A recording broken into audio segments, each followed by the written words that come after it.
Welcome to SN creations. Hero Srikanth cinema సెట్కి వెళ్ళి నందమూరి బాలకృష్ణ రచ్చరచ్చ చేశారు. అంతేకాదు సినిమా రీల్స్ తగలబెడతానంటూ డైరెక్టర్ పైన విరుచుకుపడ్డారు. నిజమే, ఇది నిజంగానే జరిగింది. హీరో బాలకృష్ణ గారికి పైన ఇండస్ట్రీలోనే కాదు బయట కూడా భిన్నమైన అభిప్రాయాలు ఉన్నాయి.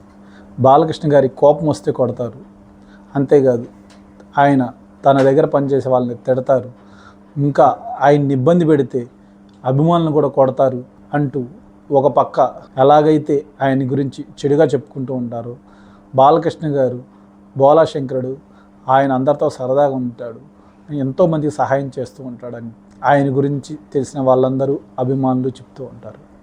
మరి శ్రీకాంత్ సెట్లో బాలకృష్ణ ఎందుకు గొడవ చేశాడో ఈ వీడియోలో తెలుసుకుందాం. 30 ఏళ్ల క్రితం రామకృష్ణ స్టూడియోస్లో బాపు దర్శకత్వంలో ఎన్టీఆర్ నటించిన చివరి చిత్రం శ్రీనాథ కవిసార్వభౌముడు చిత్రం షూటింగ్ చూడడానికి సాయంత్రం సమయంలో రామకృష్ణ స్టూడియోస్కి వెళ్ళారు నందమూరి బాలకృష్ణ గారు. ఆ షూటింగ్ అయిపోయిన తర్వాత పక్క సెట్లో హీరో శ్రీకాంత్ సినిమా షూటింగ్కి వెళ్ళారు బాలకృష్ణ.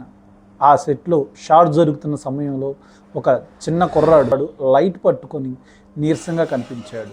ఆ లైట్ పట్టుకున్న కుర్రాడు నీరసంగా ఇబ్బంది పడుతున్నట్లు బాలకృష్ణ కనపడ్డాడు. అంతే బాలకృష్ణ ఆ కుర్రాడు దగ్గరికి వెళ్ళి ఆ లైట్ని తను తీసుకొని ఆ కుర్రాడిని పక్కన కూర్చోబెట్టాడు. షాట్ జరుగుతున్నంతసేపు బాలకృష్ణ ఆ లైట్ పట్టుకొని అలాగే ఉండిపోయారు. షాట్ అయిపోయిన వెంటనే ఇది గమనించిన దర్శకుడు భరత్ గారు వెంటనే బాలకృష్ణ గారి దగ్గరికి వచ్చి ఆ లైట్ తీసుకోవడానికి ప్రయత్నం చేశారు. వెంటనే బాలకృష్ణ దర్శకుడు భరత్ పైన కోపంగా తిట్టడం మొదలుపెట్టారు. ఇంత చిన్నపిల్లవాడితో లైట్ మోయిస్తారా? పైగా ఆ కుర్రోడు ఉదయం నుంచి ఏమీ తినకుండా నీరసంగా కనిపిస్తున్నాడు. చిన్నపిల్లలతో పని చేయించమని ఎవరు చెప్పారు మీకు అంటూ దర్శకుడి పైన అరిచేశారు బాలకృష్ణ.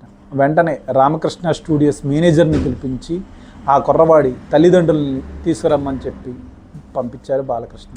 ఆ పిల్లవాడిని తనతో పాటు తీసుకుని వెళ్ళి పక్కన కూర్చోబెట్టుకొని అతనికి భోజనం తినిపించారు బాలకృష్ణ గారు. అరగంటలో తిరిగి వచ్చిన స్టూడియో మేనేజర్ తల్లిదండ్రులు లేకుండా ఒంటరిగా వచ్చారు. పిల్లవాడి తల్లిదండ్రులు ఎక్కడ అని బాలకృష్ణ గారు ప్రశ్నిస్తే బాలయ్య గారు పిల్లవాడి తండ్రికి పక్షవాతం, తల్లి మూర్ఛరోగంతో మంచాన పడ్డారు అని బాలయ్య గారికి మేనేజర్ చెప్పారు. వెంటనే చలించిపోయిన బాలకృష్ణ గారు పిల్లవాడి తల్లిదండ్రులిద్దరిని తార్నాకలోని హాస్పిటల్లో చేర్పించి వాళ్ళ వైద్యానికి అయ్యే ఖర్చు మొత్తం తనే భరించారు.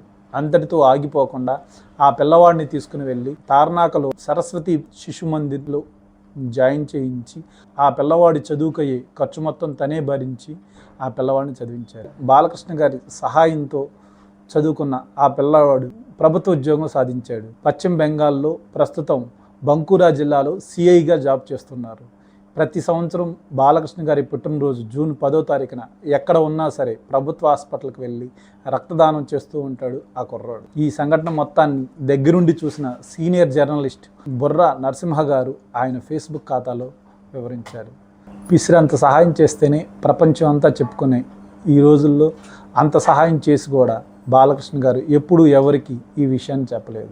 20-25 సంవత్సరాల క్రితం బాలకృష్ణ పైన విష ప్రచారం చేస్తూ ట్రోలింగ్లు, మీమ్స్ పేజీల్లోనూ రోస్టింగ్ చేస్తూ బాలకృష్ణ గారిని ఎంతో ఇబ్బంది పెట్టేవాళ్ళు. అలాంటి బాలకృష్ణ గారి ఒక్కొక్క మంచి పని ఈరోజు బయటకు వస్తూ ఉన్నాయి. దట్ ఈజ్ బాలయ్య బంగారం.